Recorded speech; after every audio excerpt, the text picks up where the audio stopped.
ছোটোবেলায় স্কুলে যখন গরমের ছুটি পড়তো তখন ছুটি পেয়েই আগে ছুটতাম পিসির বাড়ি, নয়তো নিজের গ্রামের বাড়ি।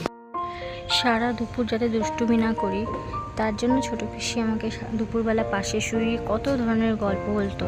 সেই গল্পের মধ্যে থাকতো ভূতের গল্প, সিঁদুল চোরের গল্প, বাবার ছোটোবেলায় দুষ্টুমির গল্প, আবার পিসির সংসারের যাবতীয় গল্প। নতুন সংসারে এসে ছোট ছোট দেওর ননদদেরকে আগলে রাখা, তাদেরকে ভালোবাসা দিয়ে বড় করা, যত্ন আত্তি করা, সংসারটাকে একসুতোয় বেঁধে রাখা, এই গল্প।